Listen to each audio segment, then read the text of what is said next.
Good morning, good afternoon, and good evening, प्यारे बच्चों. In this lecture, we will be, concentrating in some more things related to Newton's second law of motion. That is force applied and change in momentum. Newton's second law of motion stated the same thing, na? External force applied or total force you can say, because internal forces they are always in equilibrium. Okay. So total force applied on a body is equal to rate of change of linear momentum with respect to time. Okay. So based on this particular thing, we will be developing the concept of principle of conservation of linear momentum. Conservation का meaning क्या है? Conserved. Energy conservation आप लोगों ने पढ़ा है ना? Same. Conserved, protected. So if the things are protected, they will be remaining same. The principle of conservation of linear momentum. Okay, let us see how. Now, in accordance to Newton's second law of motion, what we say? Suppose we are having a system. Total force acting on that particular system is equal to F.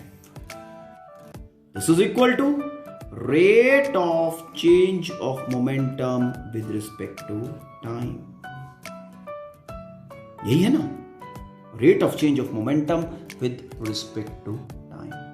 Now this force includes both the forces, internal as well as external, as already we have discussed. Force internal and also includes force external acting on the system. Okay.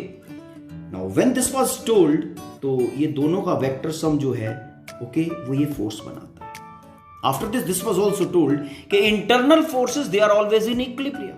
मतलब किसी भी system की आप बात कर लो, उसके अंदर जो vector sum of internal forces होगा okay that will be equal to 0.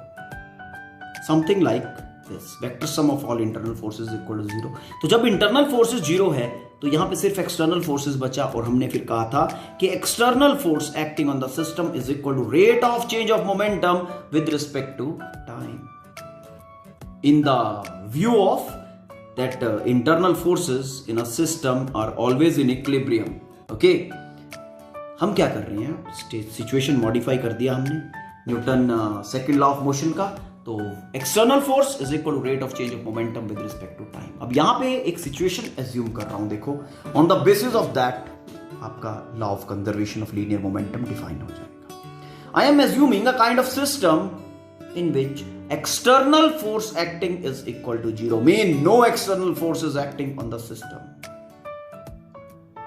No external force is acting on the system. और दूसरा सिचुएशन है कि अगर फोर्सेस एक्ट भी कर रही है ना, okay, forces are acting in such a way कि their vector sum is 0. Their vector sum is equal to 0. ये दोनों situations इसके अंदर included हैं. या तो body isolated हो, body is isolated, no external forces acting. Okay, first case. या फिर दूसरा situation is forces are acting but the vector sum of all the forces acting on the body is equal to 0. ठीक है. तब in that situation ये equation जो है हमारा F external is equal to rate of change of momentum with respect to time, इसको हम कैसे रीराइट कर सकते हैं? Just see, because external force is equal to 0. External force 0 है ना, दोनों सिचुएशंस यही सिचुएशंस अज्यूम कर रहे हैं. External force 0, the dp by dt is equal to 0. This particular thing is equal to 0. अब यहां पे डिफरेंशिएशन नॉर्म्स ऑफ रूल्स हमने आपको बताए थे कि differentiation of any quantity okay is equal to 0. तो उस क्वांटिटी का नेचर कैसा होना चाहिए? जस्ट थिंक ऑफ, पॉज कर दो और just think of differentiation with respect to time, है ना, इज इक्वल टू 0. तो क्वांटिटी कैसा होना चाहिए? As already told, quantity should be equal to constant. Now go back to equation. तो अगर इसका differentiation with respect to time is equal to 0, क्या मतलब है ये? P, okay, linear momentum, total linear momentum of the system should be equal to constant always, all the time. लेकिन किस situation में? सिचुएशन क्या है? बॉडी आइसोलेटेड हो, no external force is acting on the body. Body isolated होगी तो कोई external force act करेगा क्या बेटा? आइसोलेटेड मतलब उसके आसपास कुछ है ही नहीं। ठीक। दूसरा सिचुएशन इज बॉडी के ऊपर फोर्सेस तो लग रहा है, एक्सटर्नल फोर्सेस, लेकिन vector sum of all the forces acting on the body is equal to 0। Okay, तो if that is the situation, then dp by dt this will be equal to 0 and p should be equal to total linear momentum of the system should be equal to constant। तो यहां से आपका definition बन गया। ये constant है, लेकिन कब है? when external force is 0। Statement बन गया। Now in the view of this particular discussion we can define law of conservation of linear momentum as when external force, total external force acting on the system is equal to 0। ऐसा कब possible होगा? Total external force acting on the system equal to 0, या तो system isolated हो, उसके आगे पीछे कोई नहीं है, ठीक है, no force is acting on, या फिर सिचुएशन ऐसा हो कि whatever forces are acting on the system, 20, 25, 30 as many forces are acting, okay, उन सबका vector sum is equal to 0। ठीक है, बॉडी इज आइसोलेटेड और vector sum of all external forces acting on the body is equal to 0। ठीक है, then the total linear momentum of the system is conserved, is always conserved, मतलब same रहता है, किसी भी इंस्टेंट पे आप बात कर लेना, it always will be same। Okay, ये स्टेटमेंट है आपका। आराम से इसको पॉज करके रीड करो। when we have an isolated system or no external force acts on the system or vector sum of all external forces acting on the system is equal to 0, then the total linear momentum of the system remain conserved। It's okay. This is your principle of conservation of linear momentum। It's a very important thing, okay, normal level पे भी और as well as competition profile में भी। Fine, so let's take some situations, okay, related to principle of conservation of linear momentum। very first thing is recoil of gun। ये recoil of gun क्या चीज है पता है तुम्हें? ऐसा कहते हैं कि जब गन से फायर किया जाता है, we should hold the gun tightly। Gun झटका मारती है बैकवर्ड, जैसे ही बुलेट आगे की तरफ फायर होता है, गन बैकवर्ड एक झटका मारती है, एक जर्क देती है।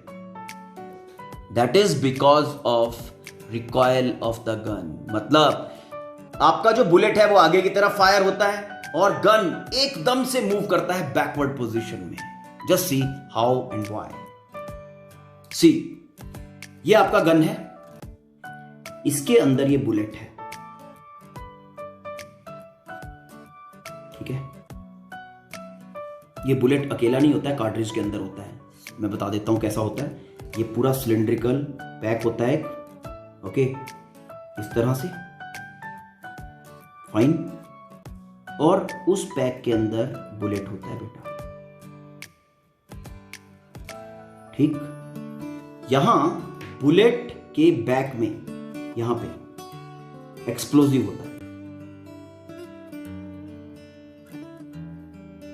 एक्सप्लोजिव। यहां पे ये मेटल और मेटल का शीट होता है और उसमें एक पिन लगा होता है, ठीक है। अब सबसे पहली बात, ये बुलेट फायर कैसे होता है, अंडरस्टैंड दैट थिंग, तब आपको ये पता चलेगा। जैसे ही आप ट्रिगर पुल करते हो, यहां से पीछे से एक पुल्ड नेल टाइप होता है, वो जाके कार्ट्रिज के यहां पे हिट मारता है, ठीक है। ये जो पिन लगी होती है, जब वो कार्ट्रिज के ऊपर पिन जो लगी होती है, ये पीछे से जो पिन आ रही है, जब हमने ट्रिगर किया इसको, तो इसके पीछे स्प्रिंग होता है नेल के पीछे, तो ये नेल आके हिट मारती है यहां पे जब ये हिट मार रहा है, ओके, आफ्टर दैट ये जो एक्सप्लोजिव है ना अंदर, ये एक्सप्लोजिव ब्लास्ट कर जाता है। क्या करता है? एक्सप्लोजिव ब्लास्ट करता है, और एक्सप्लोजिव के ब्लास्ट के कारण यहां पे एकदम से बहुत ज्यादा गैस बन जाती है, और वो गैस, ओके, वो क्या करती है, इस बुलेट को बहुत हाई वेलोसिटी से आगे फॉरवर्ड मूवमेंट दे देती है। समझ में आया? तो ये बुलेट, सिंपल, सबसे पहला क्वेश्चन, क्या इस बुलेट को फायर करने के लिए आपने फोर्स लगाया? Answer is no. इस एक्सप्लोजिव ने फोर्स लगाया, इस एक्सप्लोजिव ने बुलेट को फायर करने के लिए फोर्स लगाया। चलो अब ये कार्ट्रिज के साथ आपका जो बुलेट है ये गन के इनसाइड आप लोगों ने पैक कर दिया, लग गया, ठीक है। यहां से हमने अब mass of gun capital M ले लेते हैं, mass of bullet small M, ठीक है। यहां से ट्रिगर पुल किया, नेल ने जाके हिट किया कार्ट्रिज के पिन को, कार्ट्रिज के पिन के कारण एक्सप्लोजिव हिट हुआ, एक्सप्लोजिव ने ब्लास्ट किया और बुलेट आपका गोइंग एंड गोइंग ये भागा जा रहा है वेलोसिटी ऑफ बुलेट से। अब सिंपली मुझे ये बताओ, इस बुलेट को फायर करने के लिए, इस गन से फायर करने के लिए क्या कोई एक्सटर्नल फोर्स लगा? Answer is no. क्योंकि भाई ठीक है, हमने ट्रिगर दबाया, ट्रिगर पुल करने किया हमने, उसके कारण जो हुआ उस पर्टिकुलर चीज के कारण हमारा बुलेट फायर नहीं हुआ है, उस पर्टिकुलर एनफोर्समेंट के कारण, वो तो बहुत थोड़ा सा एनफोर्समेंट है, ठीक है ना, के कारण बुलेट फायर नहीं हुआ। बुलेट जो फायर हुआ है इस एक्सप्लोजन के कारण हुआ है। तो फायरिंग के सिचुएशन में F एक्सटर्नल कितना है? F external in the situation is equal to 0। External force acting on the system is equal to 0। और अभी हमने कहा if external force acting on the system is equal to 0 then momentum should always be same. Momentum always same मतलब momentum before fire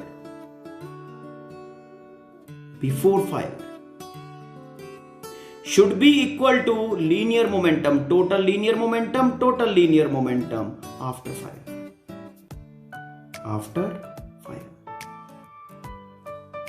It's okay, ऐसा होना चाहिए ना, ठीक। आप ध्यान देने वाली बात है यहां गन एंड बुलेट सिस्टम का इनिशियली मोमेंटम कितना है? मोमेंटम क्या होता है? मास इंटू वेलोसिटी, सब कुछ रेस्ट पे है, तो initial momentum is equal to 0, ठीक है। Initial momentum is equal to 0, system के पास कोई मोमेंटम नहीं है, तो फाइनली भी मोमेंटम कितना होना चाहिए? क्योंकि external force is not acting in the system, finally भी मोमेंटम कितना होना चाहिए? 0। After fire linear momentum should be equal to 0। अब ध्यान देने वाली बात है, फायर के बाद वाला सिचुएशन जो है, ओके, उसके मोमेंटम की बात करते हैं। इस बुलेट में वेलोसिटी जनरेट हुई वीबी, बुलेट का मास है स्मॉल एम, तो बुलेट का कितना मोमेंटम जनरेट हुआ? m इंटू वीबी। समझ में आया? m into VB is momentum of bullet, तो सिस्टम में तो मोमेंटम आ गया, ठीक है। लेकिन फाइनली मुझे मोमेंटम कितना चाहिए? 0। और ये मोमेंटम जो मेरे पास m इंटू वीबी आया, मोमेंटम ऑफ बुलेट, ओके, ये है फॉरवर्ड डायरेक्शन में, momentum of bullet forward direction में। आफ्टर फायर मोमेंटम कितना चाहिए? 0। तो आफ्टर फायर मोमेंटम 0 बनाने के लिए गन क्या करती है? ये गन बैकवर्ड आती है, ओके। एक गन के अंदर मोमेंटम जनरेट किया गन ने अपने आप बैकवर्ड डायरेक्शन में, विच इज सच दैट कि वो बुलेट के मोमेंटम को कैंसल कर दे। दो ये momentum of bullet and momentum of gun, ठीक है, ये दोनों एक दूसरे को कैंसल कर दें इन सच अ वे कि total linear momentum after the fire initial linear momentum के बराबर हो जाए, मतलब 0 हो जाए। समझ में आया? तो अब पता चला, तो ये बैकवर्ड मोमेंटम जो है, मोमेंटम मतलब मोशन, ये बैकवर्ड मोशन जो गन में आई ना, this is called as recoil of the gun. This is called as the recoil of the gun. अब हमें करना क्या है? हमें रिकॉइल वेलोसिटी निकालनी है, recoil velocity of the gun. This is the situation.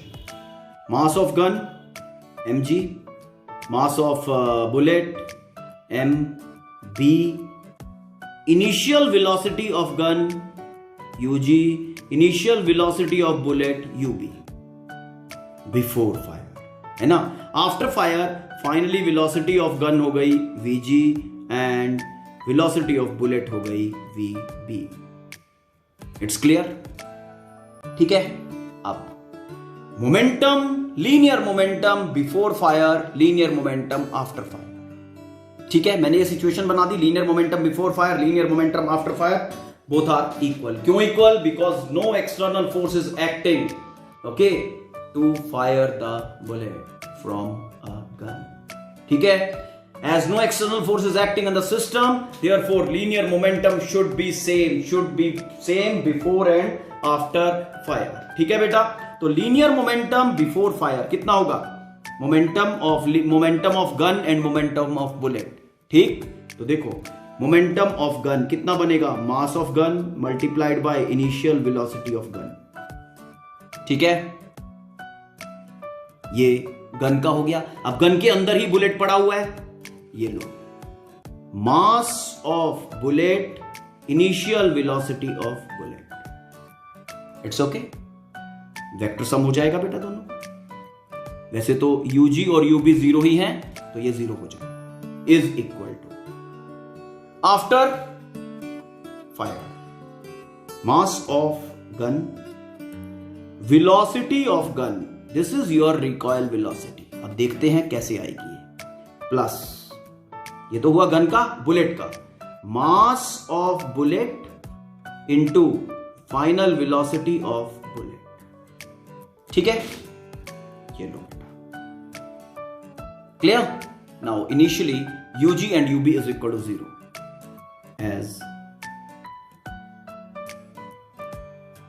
Is equal to zero. तो situation क्या बन गया आपके लिए? अब zero is equal to M G V G plus mass of bullet, velocity of bullet. Shuffling कर रहा हूं, mass of gun, velocity of gun, fine, is equal to minus mass of bullet, velocity of bullet. ठीक है, तो velocity of gun, that is recoil velocity of gun, is equal to negative mass of bullet over mass of gun and velocity of bullet। ध्यान देना, ये negative sign आ रहा है, और ये नेगेटिव साइन क्या कह रहा है कि वेलोसिटी ऑफ गन और वेलोसिटी ऑफ बुलेट दोनों ऑपोजिट डायरेक्शन में हैं। मतलब बुलेट आगे की तरफ फायर हुई तो गन आपकी बैकवर्ड जाएगी। मास ऑफ बुलेट स्मॉल, तो इसका मल्टीपल फैक्टर लेस देन 1 बनेगा, तो इसका मतलब velocity of gun will be very much less in comparison to velocity of bullet. बहुत थोड़े वेलोसिटी से आपकी गन रिकॉइल बैक करती है, जिसके कारण आपके शोल्डर को झटका लगता है, it feels a jerk.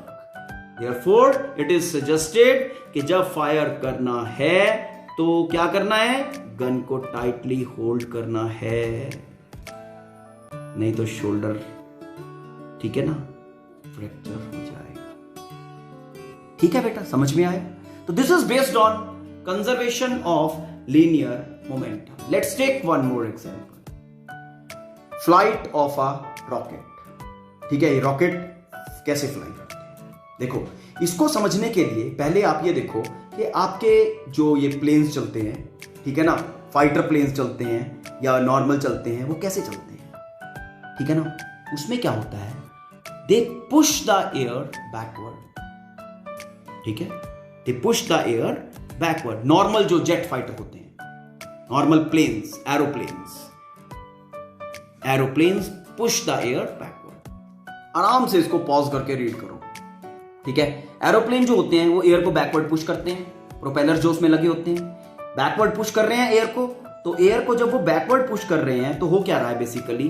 Okay, ये आपका सपोज करो एरोप्लेन है, ओके, यहां से, ठीक है, यहां पे फिन्स के अंदर भी प्रोपेलर्स लगे होते हैं, they push the air backward, push the air backward. और एयर क्या करती है? Considering taking this as action, air उसको रिएक्शन देता है बैकवर्ड।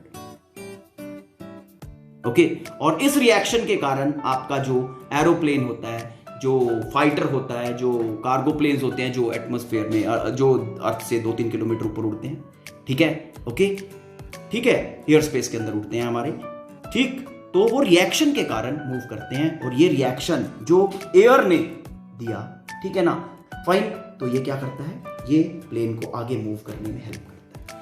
लेकिन अगर हम रॉकेट सिस्टम की बात करें, रॉकेट सिस्टम तो भाई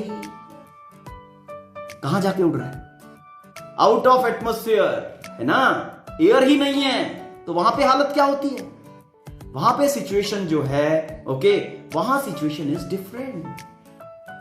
सिचुएशन डिफरेंट कैसे है वो देखो, ठीक है। रॉकेट सिस्टम में होता क्या है, रॉकेट सिस्टम में कोई एक्सटर्नल फोर्स नहीं लग रही है, बाहर से कोई धक्का दे रहा है क्या उसको, no external force is acting on the rocket system.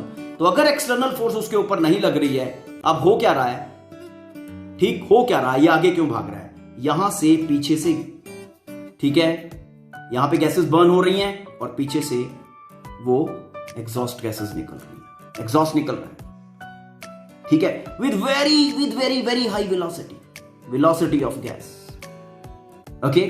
तो अगर मास ऑफ गैस mg हो जाए, ठीक, इस सिस्टम का इनिशियली जब ये खड़ा हुआ था अपने लॉन्च पैड के ऊपर, इनिशियली मोमेंटम कितना था, initial momentum is equal to 0। जैसे ही गैसेस जलनी शुरू हुई, मतलब आफ्टर एग्जॉस्ट, ठीक है, इसमें मोमेंटम आ गया बैकवर्ड, तो अब इस मोमेंटम को कैंसिल करने के लिए इसको आगे मोमेंटम जनरेट करना पड़ता है, ठीक है, ओके। और उस मास ऑफ रॉकेट r, ठीक है ना, वेलोसिटी ऑफ रॉकेट vr, ठीक है। तो ये जो भी मोमेंटम, जो भी वेलोसिटी ये जनरेट करता है, in order to cancel the backward momentum जो ये गैसेस बना रहे हैं, ताकि फाइनली भी इसका मोमेंटम क्या रहे, linear momentum total after exhaust, ठीक है, क्या कर रहे, 0 रहे।